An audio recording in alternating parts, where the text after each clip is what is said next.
Good morning. Today I want to remind you of something so important yet often overlooked. Rejection is not the end of the road. It is divine redirection.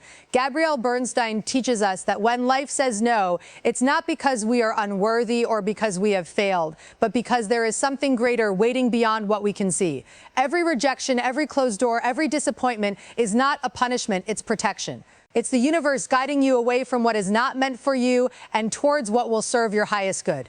Too often we internalize rejection as a reflection of our value. We believe it means we're not enough, but that's a false story we tell ourselves. The truth is, rejection is a gift because it clears the space for something better to come through. When you are rejected, you have a choice to fight it, resist it, and sink into self-pity, or to accept it, trust it, and use it as fuel for transformation. Acceptance doesn't mean giving up. It means aligning yourself with the flow of life and recognizing that you are being guided even in the moments that hurt. Gabby reminds us that acceptance is the bridge to peace, and when you stop fighting what is, you release yourself from the suffering that comes with resistance. Imagine if every rejection you've faced wasn't a loss, but a setup for a greater win. Imagine if that relationship that ended, that job you didn't get, that opportunity that slipped away, was never meant to hold you back, but was actually creating the space for something far more aligned with your soul's path. This is how you transform rejection into redirection. Instead of asking, why me? Start asking, what is this teaching me? Where is this guiding me? That shift in perspective turns pain into wisdom, fear into faith, and rejection into empowerment. Life is not about clinging to what you think you need. It's about trusting that the universe knows what you truly need. So the next time you feel rejected, pause, breathe, and say to yourself, this is not a setback, this is guidance. I accept it, and I trust that something better is coming. That is how you reclaim your power. Because rejection does not define you. Your resilience, your willingness to trust, and your faith in something greater than yourself. That's what defines you. And when you choose acceptance over resistance, you open the door to miracles. When Gabrielle Bernstein speaks about the power of acceptance in the face of rejection, the first key point she brings forward is the radical shift in perspective that allows us to see rejection not as a wound, but as redirection, not as failure, but as divine intervention, guiding us to something far greater than we can currently see. Too often in life, we carry the weight of rejection as if it is a judgment of our worth, as if the closed door means we are unworthy of love, success, or belonging, and we internalize it in a way that diminishes our spirit.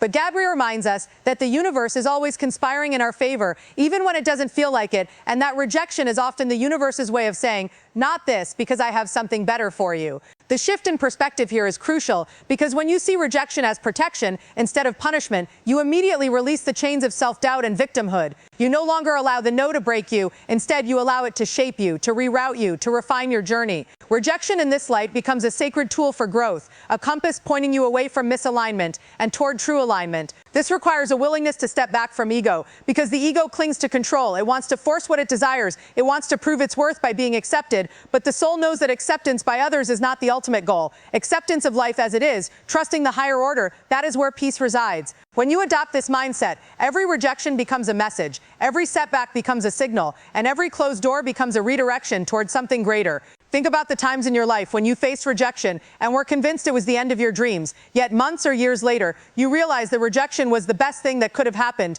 because it freed you from a path that wasn't right for you. That's the essence of this key point, to embrace rejection as a blessing in disguise. Gabby challenges us to stop attaching our self-worth to outcomes and start attaching it to our resilience, our faith, and our ability to see beyond the immediate pain. Because rejection is temporary, but the lesson it brings can transform you forever. The key here is to interrupt the cycle of negative self-talk that often comes with rejection, the whispers of, I'm not good enough, I'll never succeed, I'll never be loved, and instead replace them with affirmations of trust and surrender, saying to yourself, I am exactly where I'm meant to be, and this rejection is redirecting me to something better, becomes the anchor that steadies you through the storm. And when you live with this perspective, you no longer fear rejection, because you know it is not the end, but rather a sacred turning point. This is where true empowerment lies, not in controlling outcomes, but in accepting what is with trust and grace. Rejection teaches you patience, humility, and the ability to let go. And those are the very qualities that open the door to miracles. To live in this mindset is to live free, because when you no longer fear rejection,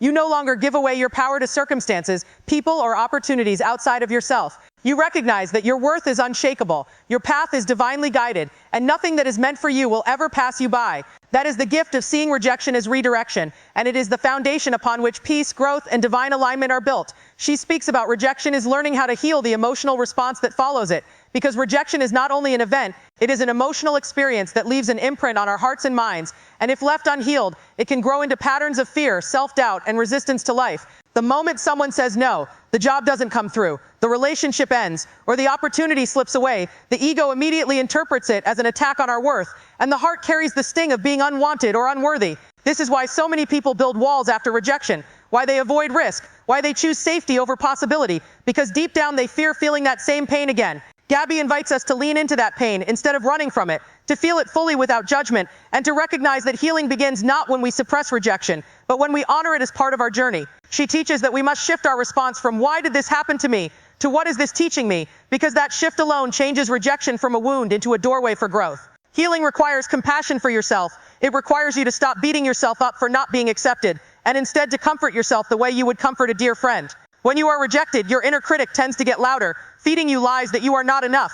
But Gabby urges you to quiet that critic with affirmations of truth, reminding yourself that your worth is not tied to one outcome, one person, or one opportunity. The emotional healing comes from practicing surrender, from saying, "I release the need to control how others see me, I release the need for constant validation, and I choose to trust the greater plan." This act of surrender softens the pain, it dissolves the heaviness, because it allows you to stop fighting reality and begin embracing it with grace. When you heal in this way, you free yourself from bitterness, from resentment, and from the self-sabotaging behaviors that often arise when we let rejection define us. Instead of shutting down or closing your heart, you begin to open up to new possibilities, knowing that rejection does not mean the end. It simply means that this particular path is not aligned with your highest good. Healing also requires patience with yourself, because rejection may trigger old wounds from childhood, moments when you didn't feel chosen, loved, or valued, and it can bring those feelings back to the surface.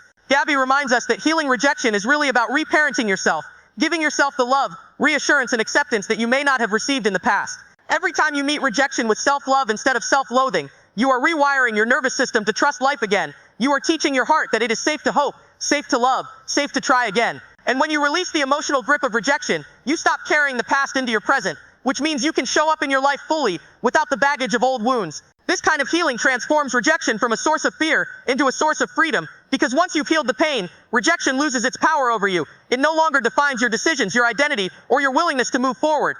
Gabby shows us that healing is not about forgetting rejection or pretending it didn't hurt. It's about acknowledging the hurt, honoring it, and then choosing not to let it control your future. When you accept rejection as part of the path and heal your emotional response to it, you step into a space of true resilience, where you can look at life with open eyes and an open heart, knowing that no matter what happens, you are safe, you are worthy, and you are always being guided. Healing in this way creates peace, because you no longer carry the weight of rejection into every new opportunity. Instead, you carry wisdom, strength, and trust, and that is what allows you to manifest the life that is truly aligned with your highest self.